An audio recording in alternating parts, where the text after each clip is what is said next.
José de Jesús, Lisbeth, muy buena tarde a nuestra primera sesión de nuestra tercera semana de este módulo número 14, el universo natural. En esta semana, jóvenes, nosotros estamos integrando lo que conocimos acerca de la estructura de la materia y también, jóvenes, vamos a ver esa interrelación que existe con la energía. ¿A través de qué?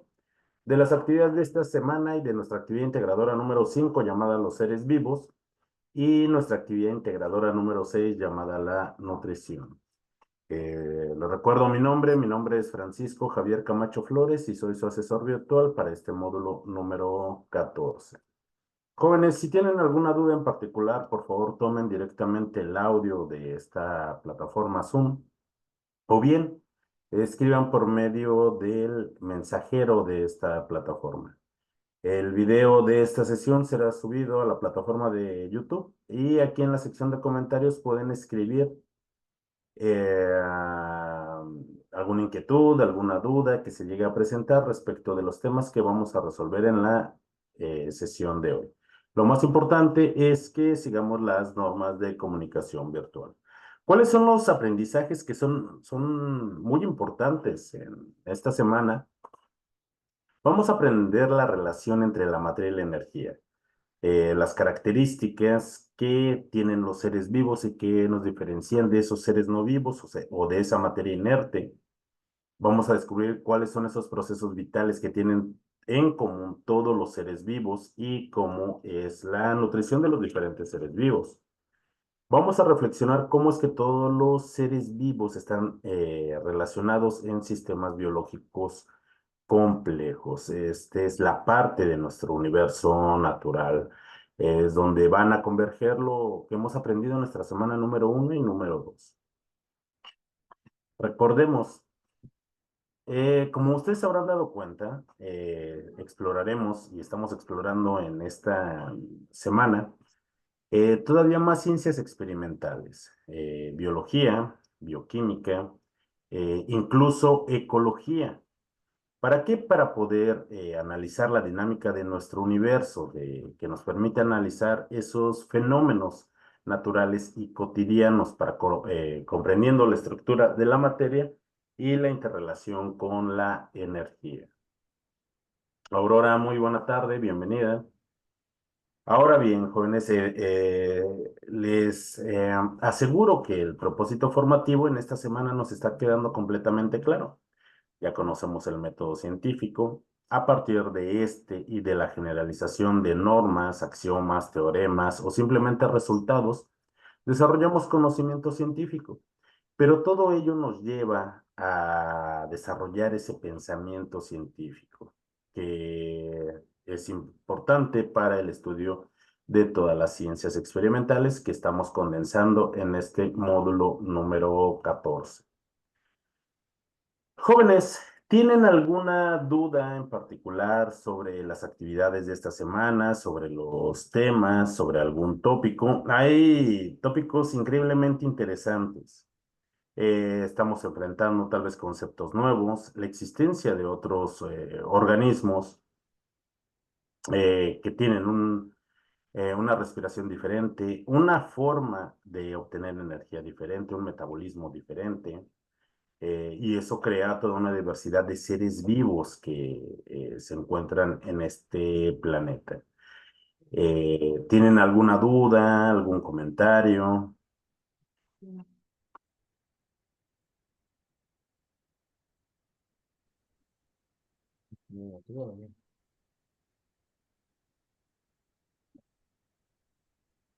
Adelante, Tony. ¿Podría hablar un poco más fuerte?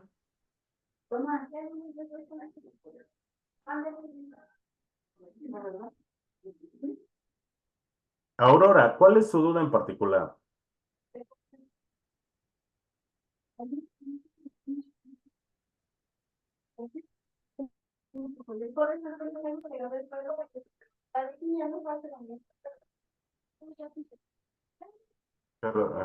Permítanme un segundo.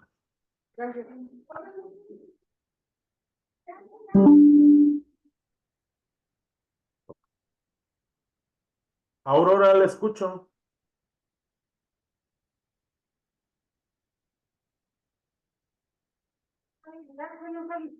¿Ahí me escucha, profe?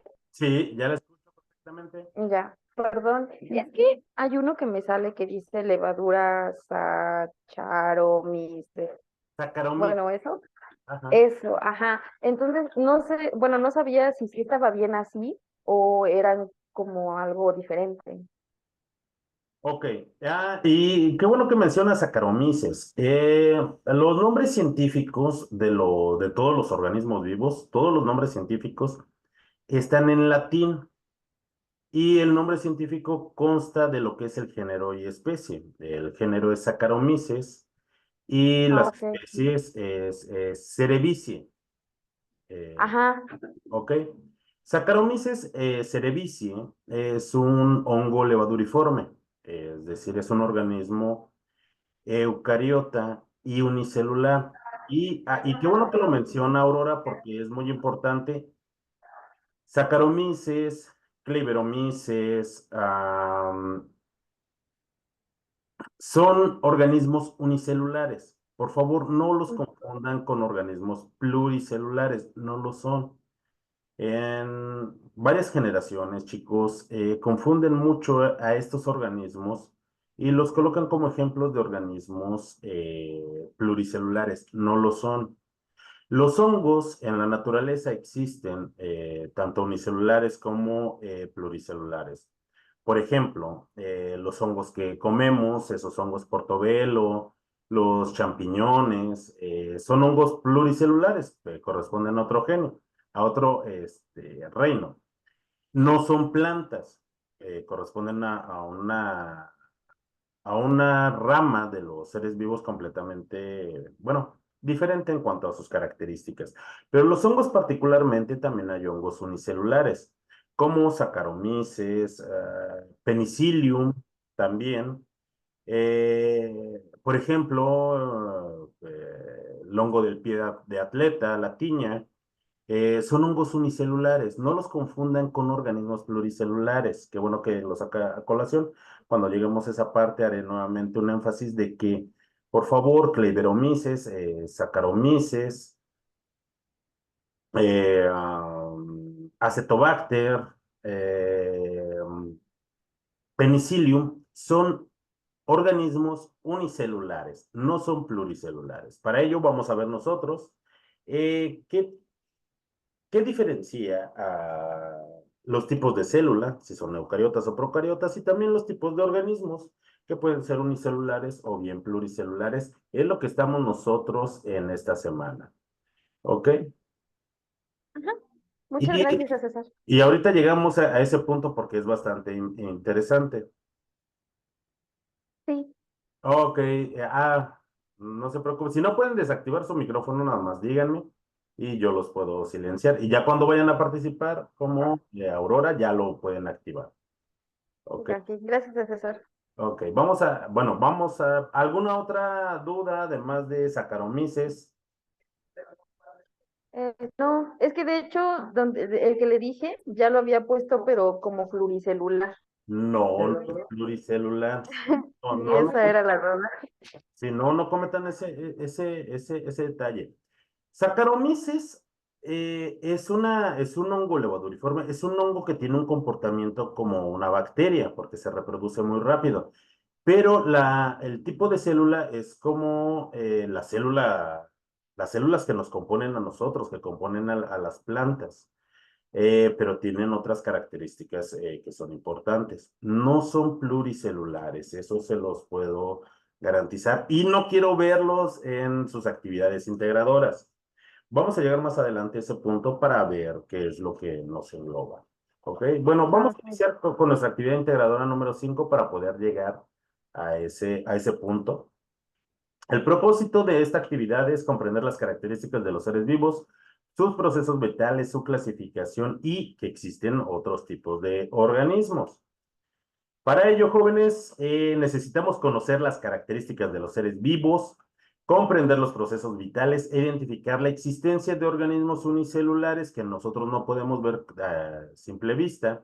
Necesitamos un artefacto, un equipo, una herramienta que se llama microscopio para poderlos analizar.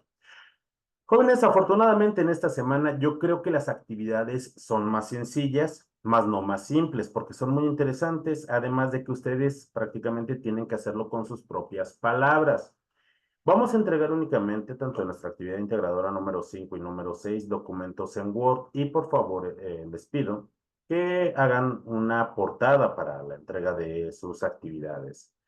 Para nuestra actividad 5 es importante que la tenga, en la actividad integradora número 6 no la pide, pero por favor háganla para que el trabajo se vea formal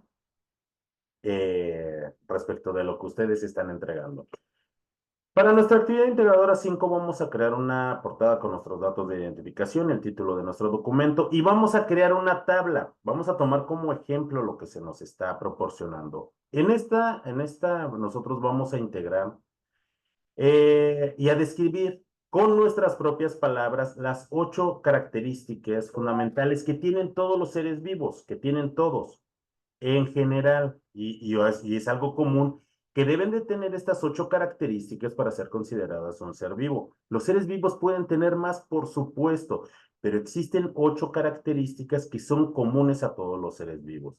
Vamos a describir de forma breve y precisa con nuestras propias palabras cada una de estas características y vamos a buscar una imagen en internet que ilustre esa característica que nosotros estamos describiendo. También nosotros vamos a describir en un párrafo de 8 o 10 renglones acerca de los procesos vitales y su relación. Vamos a elaborar un cuadro y pongamos aquí atención, donde vamos a enlistar 5 características de los organismos unicelulares y 5 características de organismos pluricelulares.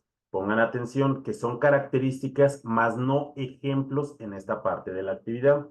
Vamos a mencionar un organismo unicelular y un organismo pluricelular que se utilicen en la industria farmacéutica. Vamos a investigar 2 ejemplos de sus usos en la medicina. Y les aseguro que ustedes conocen muchos organismos pluricelulares sobre todo, pero tal vez todavía no tenemos un enfoque para esos aspectos utilizados en la medicina. Vamos a escribir finalmente una conclusión con nuestras propias palabras en la cual vamos a explicar la importancia del conocimiento científico para el estudio de los seres vivos. Cuando terminamos nuestra actividad, nuestro documento lo vamos a abordar con la siguiente nomenclatura, que son nuestros apellidos, nuestro nombre y la clave de esta actividad, que es M14, S3, A y 5. Jóvenes, las características o las propiedades que tienen los organismos vivos y que la materia inerte no tiene son 8 fundamentales. ¿Pueden tener más? Por supuesto que sí, pero estas 8 características son necesarias para considerar que un organismo es un organismo vivo o que simplemente es materia inerte. Los organismos vivos poseen una estructura, ya que están altamente organizados y tienen partes especializadas y coordinadas. Esta no es una característica única de los organismos vivos. Ok, tengo aquí yo una regla. Esta regla también posee una estructura, posee enlaces químicos, tiene una forma, tiene una dimensión. Eh, Ustedes van a decir, ¿está graduada, está especializada? Pues es discutible, pero sí, efectivamente.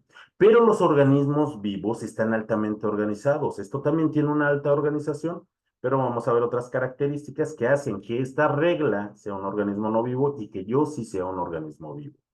¿Por qué? Porque los seres vivos poseen una organización, ya que están conformados al menos por una sola célula. Es la unidad fundamental de la vida.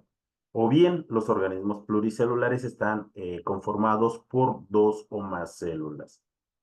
¿Ok? Cuando tienen más células, su nivel de organización es más específico y especializado, y lo vamos a ver más adelante. Con ello, jóvenes, nosotros, en cuanto al nivel de organización, podemos nosotros encontrar lo que son organismos funcionales, unicelulares, completamente funcionales, como son las bacterias, como son algunos hongos, como son algunas arqueas. Una característica, jóvenes, que tienen los organismos vivos y que la materia inerte no posee es el metabolismo. ¿Qué es el metabolismo? El metabolismo son un conjunto de reacciones químicas que en los organismos vivos le vamos a llamar reacciones biológicas. Van a decir, un volcán también ocurren muchas reacciones químicas, porque yo las estudié, hasta las describí y pude obtener si liberaban energía o se necesitaba energía para que se llevaran a cabo. Sí, eso es cierto. Pero el metabolismo, jóvenes, esas reacciones químicas las vamos a llamar reacciones biológicas y se van a clasificar de acuerdo a sus funciones. Dentro del metabolismo, el metabolismo se va a dividir en lo que es catabolismo y anabolismo. El anabolismo le permite a los organismos vivos eh, el crecer, ese mantenimiento celular y el desarrollo. Esta regla, si yo la olvido, va a permanecer prácticamente inerte. Claro que a través del tiempo se va a descomponer, posiblemente se oxide. Pero los organismos vivos pasan por un tipo de mantenimiento celular, por un crecimiento y desarrollo. Van a decir, mi asesor virtual ya está demasiado viejo, él ya no está creciendo. Sí, efectivamente, no, solamente estoy engordando, eso no es crecimiento. Pero aún así yo llevo a cabo un mantenimiento celular. Si bien yo ya terminé esa fase de crecimiento y de desarrollo, mis uñas siguen creciendo. Si yo me lastimo y me corto, voy a cicatrizar y es una parte de reparación de los tejidos. Mi cabello sigue creciendo. Esa es una parte de ese anabolismo. Ahora bien, la otra parte del metabolismo la llamamos catabolismo. ¿Para qué le sirve el catabolismo a todos los organismos vivos? Porque es una característica que tienen todos los organismos vivos y que la materia inerte no tiene, es exclusiva de los seres vivos. El catabolismo me permite obtener energía a través de, del entorno, a través de procesos de nutrición. Si bien nosotros le llamamos alimentos y estos alimentos los consumimos en forma de platillos, de comida, que le llamamos comúnmente, a través de esa comida nosotros pasando por ese proceso de digestión, en un proceso de alimentación, obtenemos todos esos nutrientes. Esos nutrientes que consumimos sirven para ese mantenimiento, para ese crecimiento y desarrollo, pero también para poder obtener energía. Es energía biológica. ¿Y para qué utilizo esa energía? La utilizo para correr, para brincar, para estudiar, para trabajar, para hacer todas mis actividades diarias. Ahí es donde los organismos vivos consumen ese tipo de energía, la cual debe de ser constante para poder mantener todas estas reacciones biológicas. Entonces aquí encontramos una característica que solo los seres vivos tienen, la cual es el metabolismo. Es decir, ¿y qué pasa con la estructura y con la organización? La materia inerte o los seres no vivos también la tienen, pero es bastante simple, no es tan especializada. Los seres vivos también tienen o presentan lo que es una homeostasis. La homeostasis es la capacidad que tienen los organismos vivos para regular su ambiente interno. Van a decir, si yo toco una regla de metal, la voy a sentir fría, va a estar a temperatura ambiente, no tiene la capacidad para regular su temperatura, aún tiene una propiedad, que dentro de esas propiedades que nosotros estudiamos de la materia, por ejemplo, tiene una capacidad calorífica, pero eso no involucra una homeostasis. Esta capacidad que tienen los seres vivos para poder regular su ambiente interno, ¿para qué lo regulan? Para que ese metabolismo, para que esas reacciones biológicas se lleven a cabo de forma apropiada. Ahorita, bueno, en este momento, en gran parte de nuestro país estamos pasando por una ola de calor bastante fuerte. Y nuestras autoridades sanitarias nos recomiendan que utilicemos ropa holgada, ropa de algodón, ropa fresca. ¿Para qué? Para evitar un golpe de calor. ¿Por qué un golpe de calor? ¿Qué es lo que pasa? ¿Por qué necesito mantener mi cuerpo a una temperatura estable? Para que se lleven a cabo esas reacciones biológicas. Ahora bien, en cuanto al ser humano, el ser humano tiene una temperatura promedio de 36,5, 37 grados Celsius. Es la temperatura a la cual mi cuerpo funciona de forma adecuada. ¿Qué es lo que pasa si mi temperatura se eleva en un grado más, de 38 grados? Estaría presentando una febrícula. Empezaría a sentir debilidad, dolor de mis articulaciones, escalofríos, tal vez un poco de temblor. Me sentiría muy mal. Si mi temperatura sube a 39, a 40 grados, estaría poniendo en grave riesgo mi vida. Incluso podría presentar convulsiones. ¿Por qué? Porque esas reacciones biológicas a esa temperatura a la que se encuentra mi cuerpo ya no se están llevando a cabo. Si sube incluso a 40 o a 41 grados, estoy poniendo en riesgo mi vida. Ahora, ¿qué es lo que pasaría, por ejemplo, si mi temperatura baja a 36 o a 35 grados? Estaría presentando algo que se llama hipotermia. Y las hipotermias también son bastante peligrosas. ¿Por qué? Porque al descender la temperatura de mi cuerpo, también esas reacciones químicas no se llevan a cabo de forma adecuada. Esa parte del metabolismo. Primero mi cuerpo deja de irrigar sangre a mis extremidades. ¿Para qué? Para poder mantener ese calor y que se lleven a cabo las reacciones biológicas esenciales para mantener mi cuerpo con vida. Seguramente los labios se me empezarían a poner morados, al igual que mis extremidades principalmente. Y si no corre ese flujo sanguíneo, podría perder mis extremidades o incluso poder perder la vida. Es por ello que en verano utilizamos nosotros ropa holgada para mantener nuestro cuerpo refrigerado y cuando estamos en invierno nos arropamos para evitar perder calor y que mi temperatura se encuentre dentro de ese margen apropiado. ¿Todos los seres vivos funcionamos a esa temperatura? No, pero funcionamos en un margen apropiado. Los seres vivos, por ejemplo, han escuchado que existen seres animales de sangre fría. Ellos funcionan en un rango de temperatura más amplia, al igual que otros animales como los camellos o las vacas. Las plantas incluso. Las plantas si se someten a una temperatura muy elevada, llegan a un estrés hídrico y pueden morir. Nada más, si no regamos una plantita o si la tenemos expuesta mucho tiempo al sol, pues la planta decae. Cuando nosotros la ponemos a la sombra y con suficiente humedad, la planta vuelve a revivir. ¿Por qué? Porque también presentan una homeostasis. Es esa capacidad de regular el ambiente interno. Y estamos hablando en función de la temperatura. Pero, por ejemplo, ¿qué es lo que pasaría si yo no tomara suficientes líquidos? Podría deshidratarme y podrían entrar en shock mis células. Y eso pasa con diferentes aspectos internos que cubren esa homeostasis para que esas reacciones puedan llevarse a cabo. Esta es una característica exclusiva de los seres vivos. La materia inerte no presenta una homeostasis, al igual que esta otra característica que es el crecimiento. Los seres vivos presentan un crecimiento regulado. Así como ustedes me ven en este momento, yo no nací así. He pasado por una serie eh, como todos los seres humanos y como los mamíferos, como las plantas, incluso como los microorganismos. Bueno, yo nací siendo un bebé y paso por diferentes etapas de mi vida. Paso por una niñez, una adolescencia, hasta estar en mi etapa adulta. Las plantas, por ejemplo, nosotros hemos visto germinar una planta, esa pequeña semilla se convierte en un germen, de un germen en una plántula, esta plántula en una planta en un arbusto, y si es de un árbol leñoso, pues más adelante tendremos un árbol.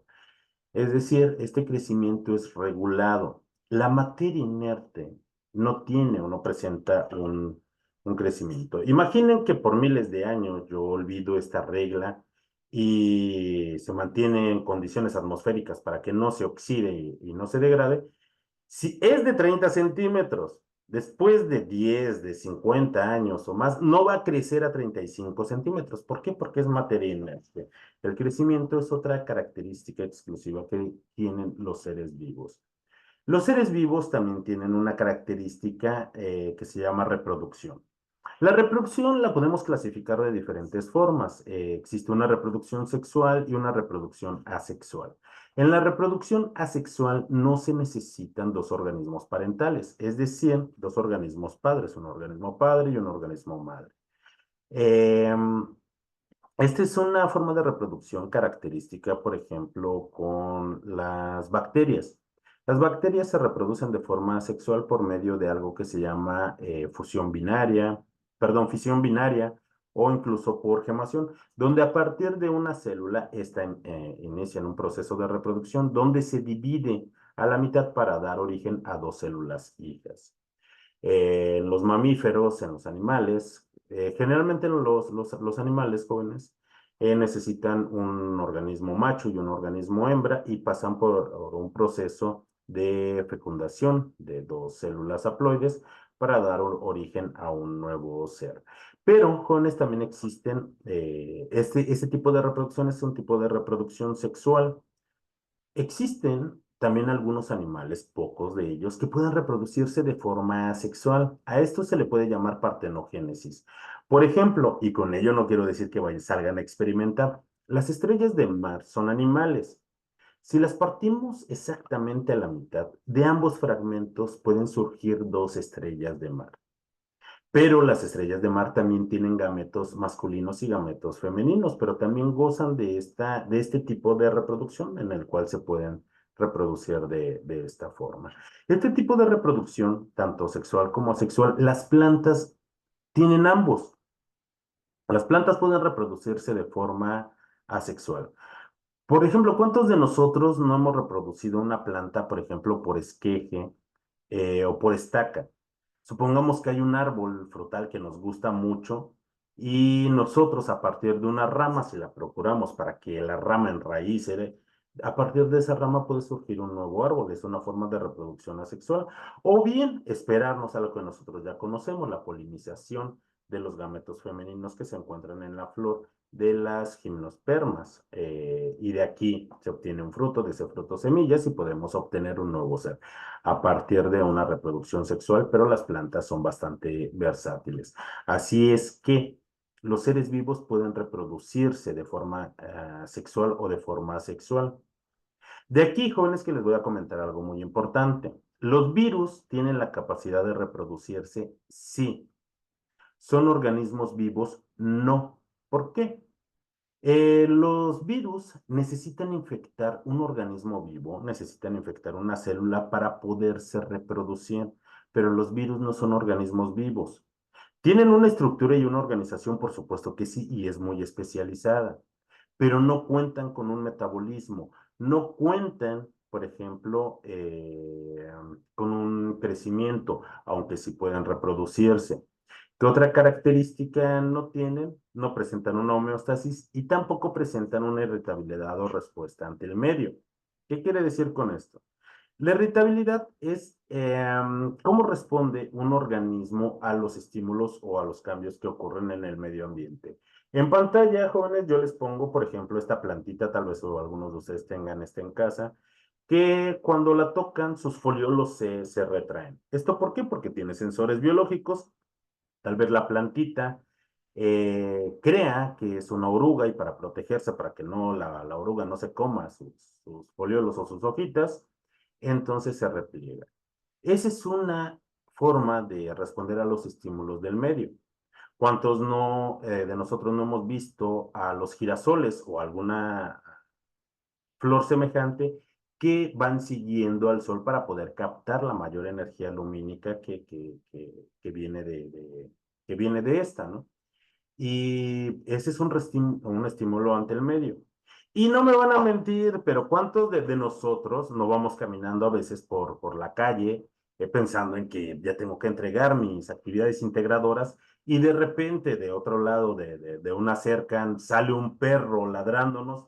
¿Y qué es lo que ocurre con nosotros? Tal vez gritamos, tal vez saltamos, tal vez nos echamos a correr. O llegando a casa y uno de nuestros familiares o amigos se esconde detrás de la puerta y nos salta de repente. Tal vez gritamos, tal vez nos desmayemos.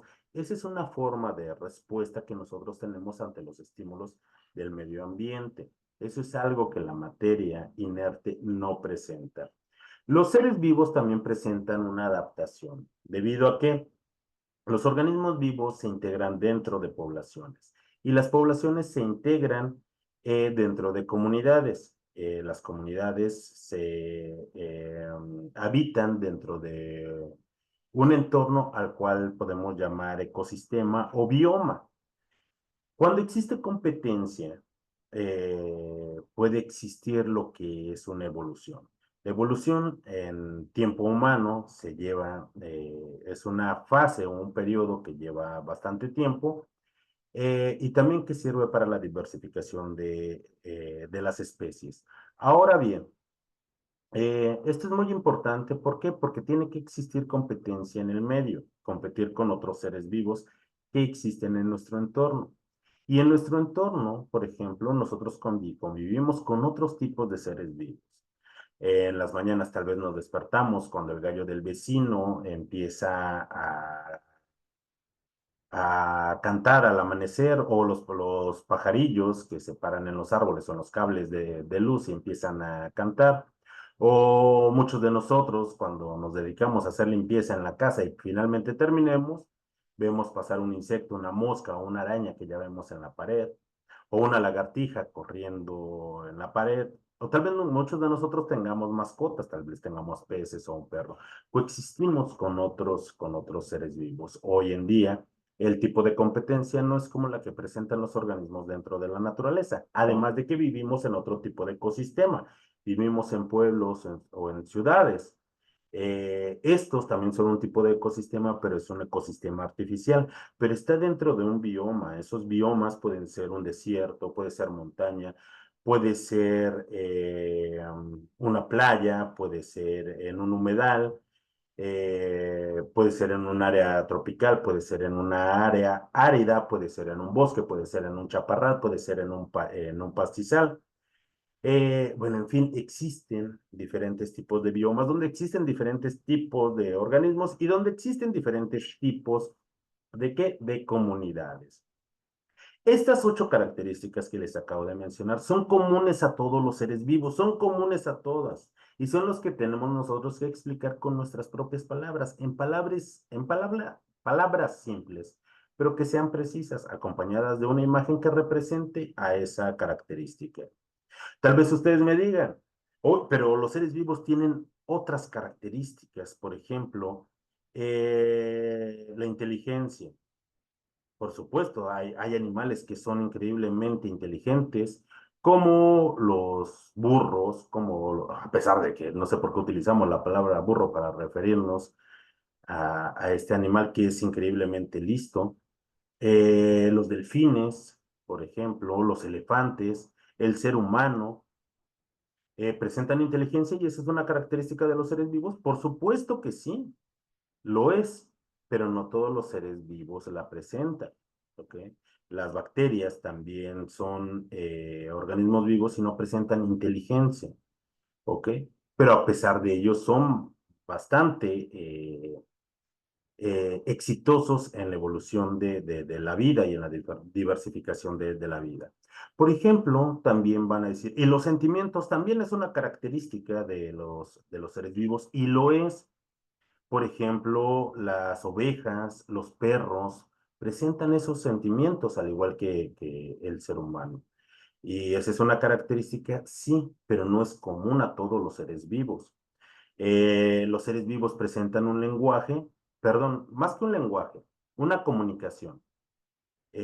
Claro que sí la presentan. Los insectos se comunican, las hormigas tienen una comunicación química, las plantas se comunican, tienen una comunicación química. Los seres humanos, por ejemplo, tenemos diferentes tipos de comunicación. Tenemos una comunicación y por instintivamente tenemos una comunicación química. Tenemos una comunicación basada en el lenguaje, en un lenguaje oral, en un lenguaje escrito, en un lenguaje a señas. Eso es cierto. Las abejas, por ejemplo, se comunican por medio de danzas. Sí, este tipo de organismos vivos se comunican, pero no es una característica común a todos los seres vivos. Las 8 características que acabamos de ver sí son comunes a todas. Que existen otras características de otros seres vivos, por supuesto que las hay, pero debemos de describir estas acompañadas de una imagen.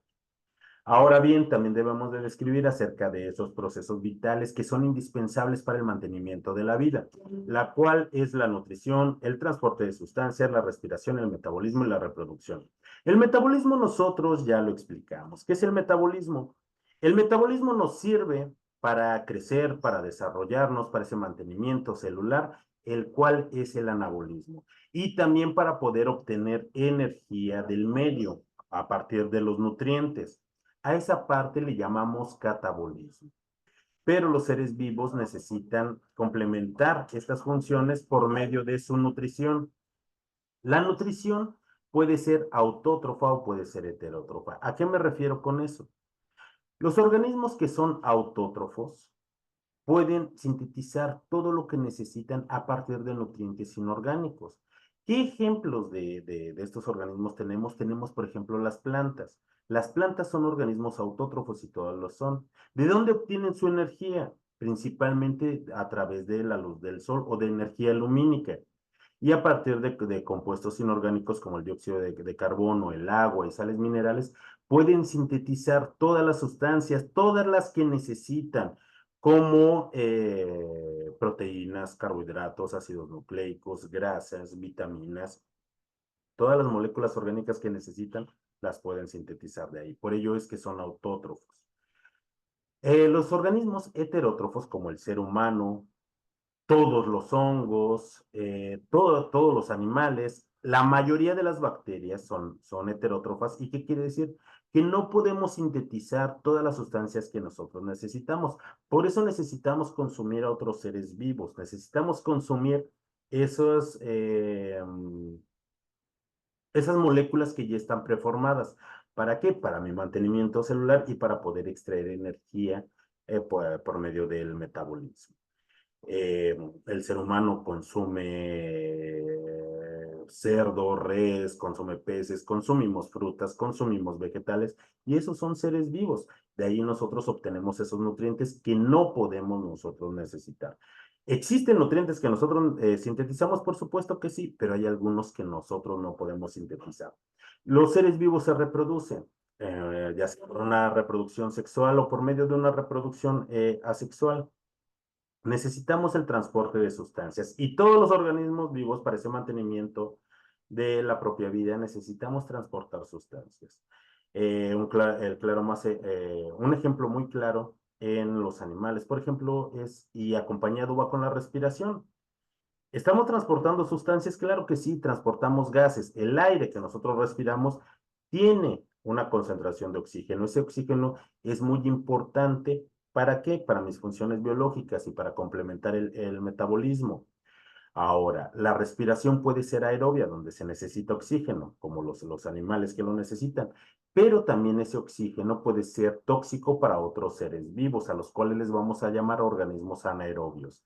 ¿Llevan a cabo un proceso de respiración? Sí, pero ellos no lo hacen por medio de oxígeno y lo pueden hacer mediante otras sustancias que les permitan completar este ciclo de respiración. Las plantas, por ejemplo, ¿tienen un transporte de sustancias? Por supuesto que sí. El agua que absorben por medio de las raíces la transportan por medio de microtúbulos hasta donde se necesita, hasta el tronco, hasta los frutos, hasta las hojas. Eh, Estos procesos son importantes para el propio mantenimiento de la vida. Una característica que también tienen los seres vivos de acuerdo a su estructura. Todos los seres vivos en proporción están formados por los mismos elementos que encontramos en la tabla periódica y principalmente es carbono, hidrógeno, nitrógeno, oxígeno, azufre y fósforo. Todos los seres vivos prácticamente tenemos la misma proporción, no la misma cantidad, pero sí en la proporción. Desde una pequeña bacteria unicelular como Escherichia coli hasta un enorme elefante tienen la misma proporción de estos elementos. Ahora, cuando estos elementos reaccionan entre sí, forman algo que se llaman biomoléculas. Las biomoléculas indispensables que conforman a los seres vivos son los carbohidratos, los lípidos, las proteínas y los ácidos nucleicos. Los seres vivos se organizan en sistemas bastante complejos, incluso si es una pequeña célula, tiene partes móviles, cumple con los diferentes procesos vitales, pero también su estructura es bastante compleja. Nosotros ya aprendimos acerca de la estructura más pequeña de la materia, que son los átomos. Nosotros sabemos que los átomos de los elementos reaccionan para formar moléculas. En los seres vivos forman biomoléculas. Estas biomoléculas son proteínas, carbohidratos, lípidos, ácidos nucleicos.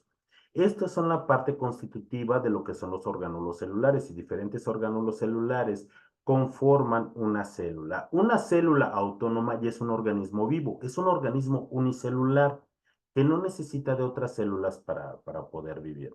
pero se puede agrupar con otras células, pero todas van a ser independientes. Aquellos organismos que constan de dos o más células son organismos pluricelulares. Cuando se tienen dos o más células con funciones en específico, forman tejidos. Los tejidos forman órganos. Los órganos se acoplan con otros órganos para la especialización y la división y la colaboración de diferentes actividades. Y diferentes sistemas de órganos, algunos son exclusivos de un sistema de órganos y algunos otros órganos son complementarios con otros sistemas, pero diferentes sistemas conforman a un organismo vivo superior, como un cabemello, una llama, una rana, un escarabajo o el propio ser humano. Al ser humano, por ejemplo, tiene diferentes sistemas de órganos, como un sistema tegumentario, un sistema respiratorio, un sistema circulatorio, un sistema digestivo, un sistema reproductor, un sistema esquelético, un sistema muscular, un sistema linfático, un sistema hormonal, y creo que ya acabé con todos, pero son un montón de sistemas y cada uno con órganos característicos y con funciones en específico. Entonces vemos, aquí nos damos cuenta de que los seres vivos son muchísimo más complejos, son mucho más complejos que la organización y la estructura de esa materia inerte. ¿Ok? Ahora bien, existen diferentes tipos de seres vivos y los clasificamos también en función de sus componentes celulares. Una forma de cómo los clasificamos es de acuerdo a la estructura de sus células. Existen células eucariotas y células procariotas, u organismos procariontes o organismos eucariontes. ¿De qué se diferencian o por qué los clasificamos de esta forma?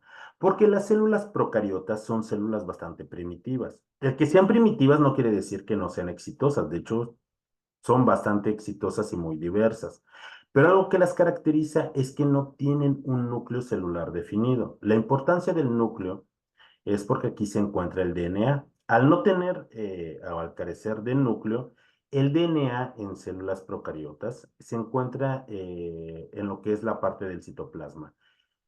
Presentan una membrana celular e incluso están rodeadas por una pared celular. Pueden presentar algunos orgánulos como las ribosomas y de aquí prácticamente todas las bacterias son organismos procariotas, son organismos bastante sencillos. Algunas de ellas pueden vivir en ausencia de oxígeno, a las cuales las vamos a clasificar como organismos anaerobios. También muchas de estas pueden vivir en lugares donde las condiciones son muy extremas y podemos encontrar a organismos que les vamos a llamar extremófilos.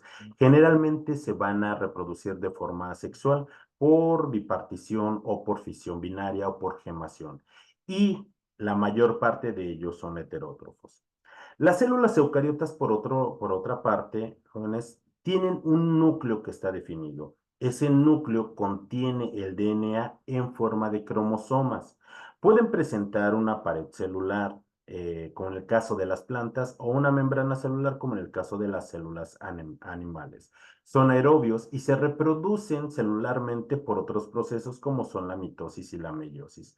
Pueden ser autótrofos como las plantas que tienen la capacidad de sintetizar todas las sustancias que necesiten, o heterótrofos como los seres humanos que necesitamos consumir a otros seres vivos para complementar las sustancias que nosotros no podemos sintetizar. ¿Ok? Además, los organismos pluricelulares, aquellos que están conformados por dos o más células, tienen una ventaja. ¿Por qué? ¿Por qué? Porque forman tejidos, estos forman órganos, forman sistemas de órganos y esos sistemas de órganos funcionan para la división de actividades y también para la colaboración entre estos.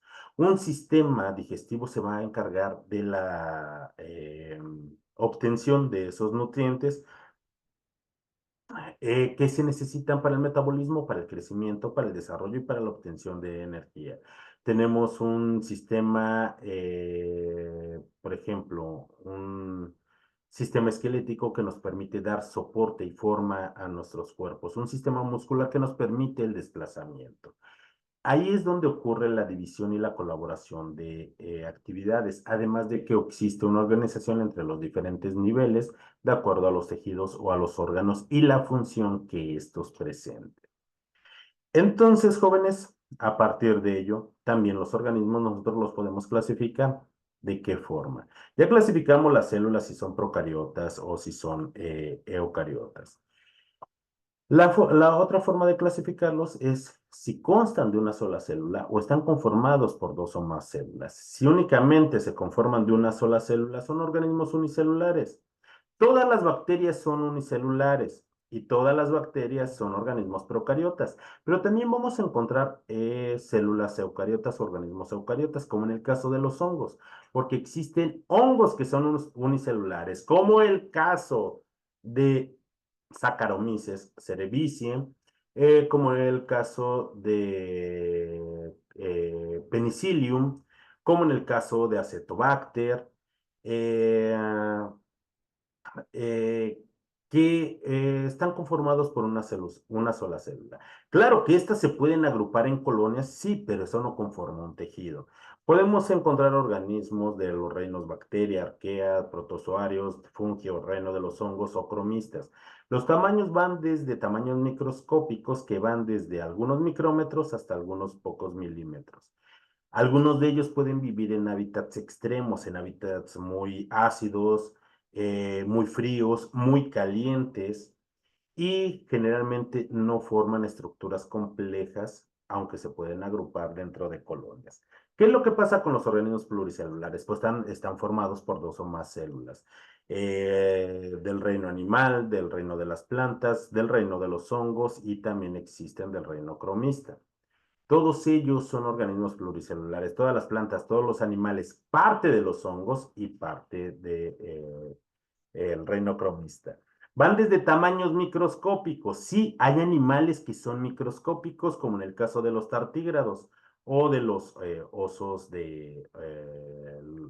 ¿cómo se conocen? Como osos de agua, hasta tamaños macroscópicos, como una jirafa, un elefante o una ballena azul. ¿Pueden vivir en hábitats extremos? Generalmente no. En cuanto a su estructura y su especialización celular, pues son altamente especializados, ya que pueden formar tejidos, órganos y sistemas. Dentro de nuestra actividad, y es aquí en la parte medular que nos comentaba Aurora, tenemos Streptomyces, tenemos Penicillium, tenemos Saccharomyces. Son unicelulares, no son pluricelulares. A partir de estos microorganismos, como de algunos otros, por ejemplo, de Escherichia coli, ¿qué podemos obtener? Podemos obtener antibióticos como la ampicilina, la penicilina, el cloranfenicol, eh, y todos estos son utilizados dentro del área farmacéutica y dentro del área médica, ¿ok? Generalmente se utilizan para la obtención incluso por ejemplo, Escherichia coli se utiliza para la obtención de hormonas. Tal vez ustedes conozcan a algún familiar que es dependiente de insulina, que tenga diabetes y se tenga que inyectar insulina. Esa insulina se obtiene a partir de microorganismos, se puede obtener a partir de penicillium, se puede obtener a partir de bacterias como Escherichia coli. Se pueden obtener otro tipo de enzimas o de medicamentos a partir de microorganismos, muchos. Ahora, les pongo, por ejemplo, en la imagen en pantalla de un cangrejo herradura.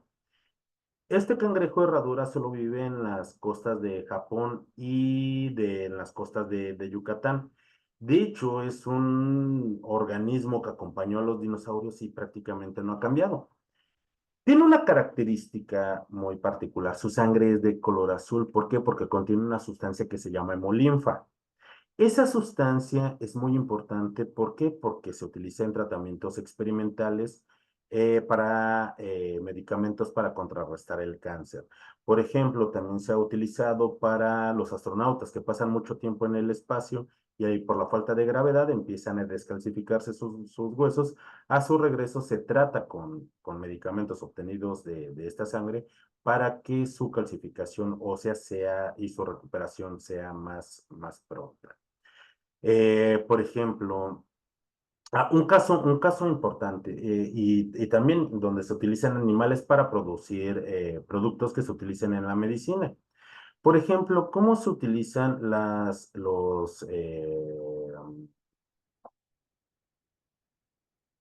¿cómo se llama? Los antídotos para los venenos.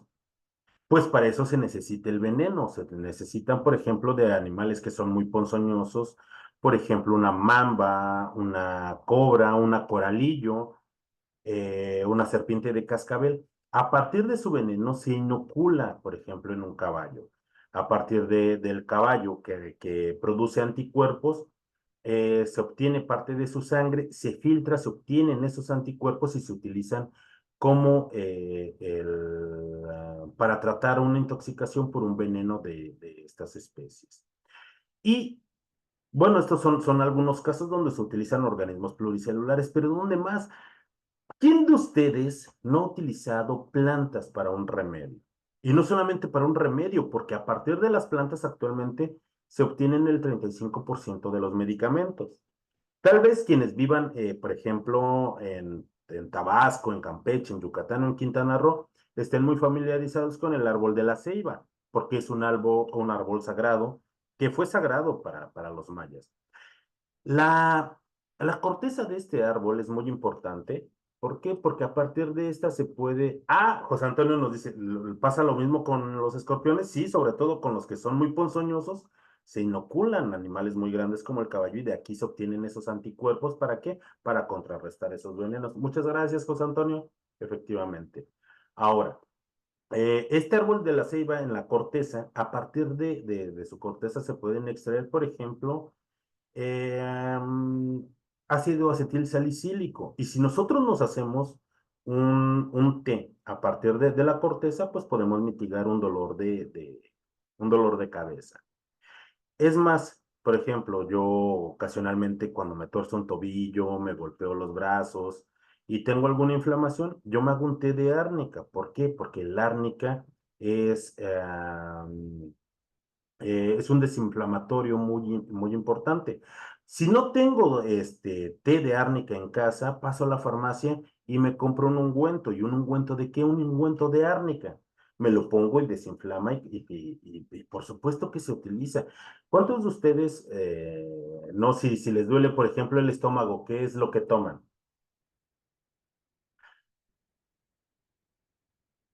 José Antonio nos dice, en los pueblos usaban antes la herbolaria e incluso sigue vigente. No, no, no, José Antonio, cada vez está más vigente. Qué buen aporte nos hace. Jóvenes, desde hace más de 20 años el Instituto Mexicano del Seguro Social está, está recuperando toda esa parte de la herbolaria mexicana, eh, para formar un compendio. ¿Debido a qué? Porque esas plantas son plantas medicinales. Claro que por ejemplo, no sé, tal vez el anís estrella, como lo llaman en el norte y en el centro y en el sureste, o por ejemplo, tal vez hayan escuchado que una planta que se llama cola de caballo. Tal vez en muchas regiones le digan a una planta diferente por el mismo nombre. Por eso el Instituto Mexicano del Seguro Social está haciendo una clasificación de todas esas plantas y sobre todo un trabajo muy importante, el cómo usarlas. Sí, en muchos hospitales hoy estamos recuperando toda esa parte porque es muy importante. Más jóvenes, hoy el día, en la actualidad, el 35% de los medicamentos se extraen de las plantas. Dentro de 10 o 20 años, el 50% o más de los medicamentos van a ser extraídos de las plantas. Nos dice por ejemplo, la cola de caballo es muy buena para limpiar los riñones. Claro que sí, pero ¿a qué le llamamos cola de caballo? Tal vez en el norte, yo vivo aquí en Mexicali, le llamen cola de caballo otra planta. Y tal vez en Zacatecas le llamen cola de caballo otro tipo de planta. Lo importante es saber de qué estamos hablando para usarlo de forma correcta. ¿Cuántos de nosotros cuando nos duele el estómago, por ahí dicen, utilizamos paracetamol? Sí, pero el paracetamol lo obtenemos mediante síntesis química. Nos dicen un organismo pluricelular. ¿Cuántos de nosotros no nos tomamos, por ejemplo, un té de manzanilla? O cuando estamos muy estresados. ¿Cuántos no nos tomamos un té de azares? O igual no nos duele un poco el estómago y por qué no nos tomamos un té de hierbabuena. Algo que me funciona a mí cuando tengo tos seca, lo que hago es un jarabe de cebolla. Corto en juliana la cebolla, le pongo azúcar, la dejo serenar toda una noche y al día siguiente el jugo que se extrae, me tomo 2 cucharadas de él y prácticamente en un día se me va la tos. ¿Y las cebollas qué son? Las cebollas son una planta y las plantas son organismos pluricelulares. También, por ejemplo, en muchas regiones, la flor de lo que es la, eh, ya se me olvidó, las bugambilias. Las utilizan para infusiones, al igual que el eucalipto, por ejemplo, para mitigar los dolores de la garganta o para contrarrestar los efectos de las tos secas. Tomar un diente de ajo. Sería mejor si lo masticáramos, aunque y además ahuyentamos a los vampiros. No, no, no es cierto. Los dientes, el ajo es una sustancia que, por supuesto, nos desintoxica muchísimo nuestro cuerpo. Si tomamos un diente de ajo a diario, es muy bueno para desintoxicarnos, sí, pero a diario, es decir, no hagamos un prolongamiento por más de 15 o de veinte días. Y hay algo muy importante, no solamente el ajo. Que sirve para desparasitar, por supuesto, y el epazote. El epazote que tal vez en muchos lugares se utiliza para cocinar, también sirve para desparasitar. La cebolla y el ajo contienen sustancias que también son bactericidas, que nos pueden ayudar incluso a contrarrestar el efecto de algunos hongos. Pero no solamente el ajo desintoxica nuestro cuerpo, por ejemplo, también muchas personas toman una raíz, la raíz de jengibre. Es increíblemente amarga, pero nos puede ayudar a desintoxicar riñones, a desintoxicar el hígado. Lo más importante, jóvenes, y que ya no vamos a poder abordar el día de hoy, son los aspectos relacionados con la actividad integradora número 6. En nuestra propia alimentación, jóvenes, la diversidad de alimentos que tenemos en México nos nutre y también a partir de estos nutrientes también nos desintoxican y nos favorecen a muchas funciones. Ahora sí, Aurora, le vuelvo a preguntar, ¿ya conoce algunos organismos pluricelulares que utilicemos o donde podamos extraer medicamentos o para mitigar algún padecimiento? Estoy seguro que conoce muchas, ¿cierto? Tal vez no teníamos el enfoque. Así es, conocemos la manzanilla, el árnica. Es más, por ejemplo, algunos test de ruda ayudan para mejorar la circulación. En particular, por ejemplo, les comento, a mí me funciona todavía esto. Yo tengo hipertensión, pero no tomo medicamento. ¿Por qué? Porque yo tomo agua de alpiste. Y el agua de alpiste me ayuda mucho para poder mantener mi presión arterial hasta este momento sin tomar medicamento. Ya cuando no pueda controlármelo, entonces ya tendré que recurrir a medicamento, pero en este momento, no, con un agua de alpiste que me tome es suficiente. Y el alpiste es una semilla de una planta, es un organismo pluricelular y de aquí se pueden obtener emolientes, contiene también sustancias que son anticoagulantes como el ácido acetil salicílico, la corteza del roble y de la ceiba la tienen. Entonces nosotros tal vez hemos utilizado a lo largo de nuestra vida muchísimos organismos pluricelulares como las plantas para tener un efecto benéfico. Y es más, vayamos a la farmacia y vamos a ver que tenemos extractos de alguna planta, tenemos extractos de árnica para ungüentos, para mitigar la inflamación o los dolores, extractos de plantas para las vitaminas, y eso se utiliza en la industria farmacéutica. Así es que ya lo conocíamos, pero nos hacía falta un poco el enfoque. Jóvenes, Espero que no hayan quedado dudas, al menos, bueno, al menos de nuestra actividad integradora número 5. Con esto platicamos un poco de algunos tópicos que nosotros necesitamos para nuestra actividad integradora número 6. Y para terminar la sesión de hoy y la explicación de esta actividad integradora número 5, nosotros ya conocimos el método científico. El método científico al aplicarlo, es decir,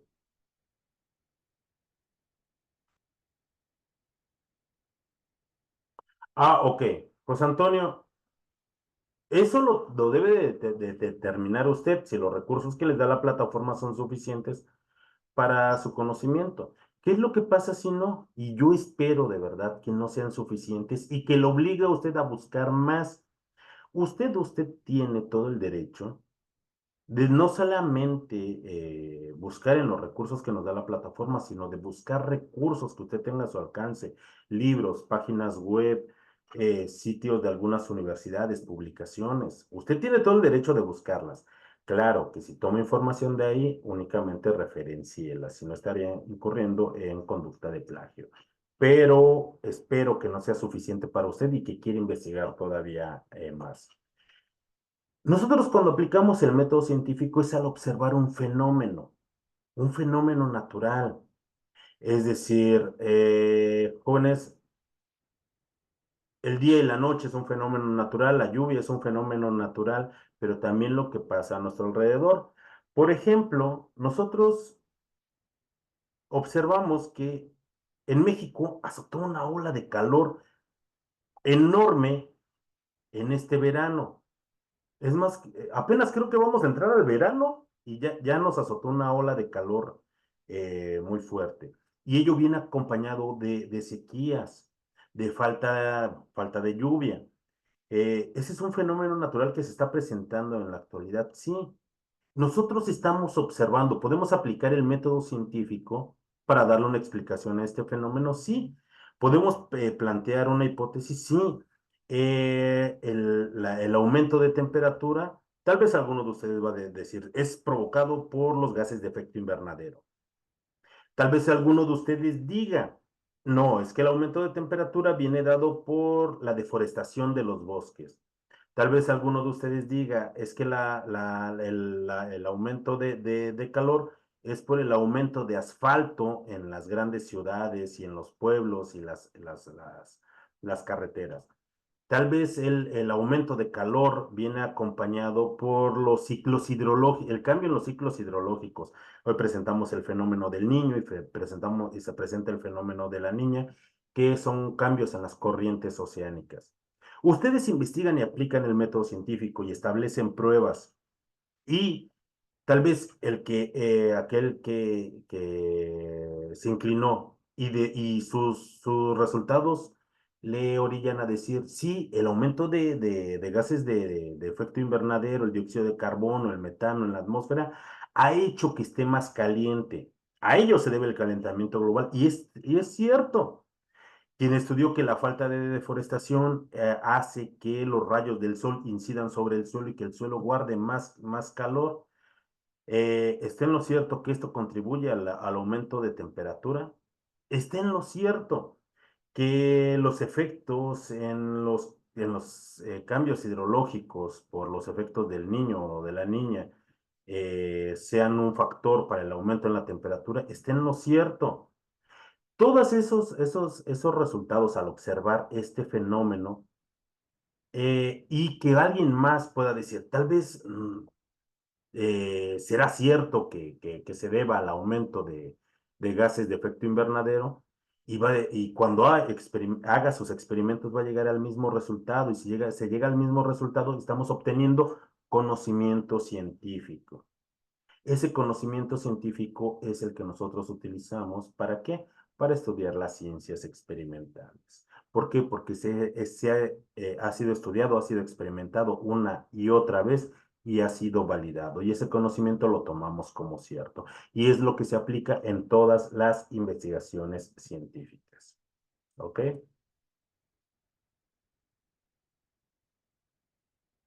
Sí, el efecto de bombardeo en las nubes para hacer la precipitación de la lluvia es cierto, sí, sí es cierto. Se puede hacer de diferentes formas. Lo más común es que se agreguen sales de plata a la atmósfera.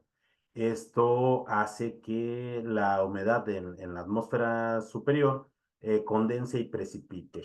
Una de las formas más económicas, por ejemplo, también es, por ejemplo, con el cemento, pero es muy peligroso el que se bombardeen las nubes con polvo de cemento. ¿Por qué? Porque baja demasiado la temperatura, se hacen granizos y se pueden hacer granizos enormes y esos granizos pueden matar a una persona o dañar construcciones, dañar los vehículos.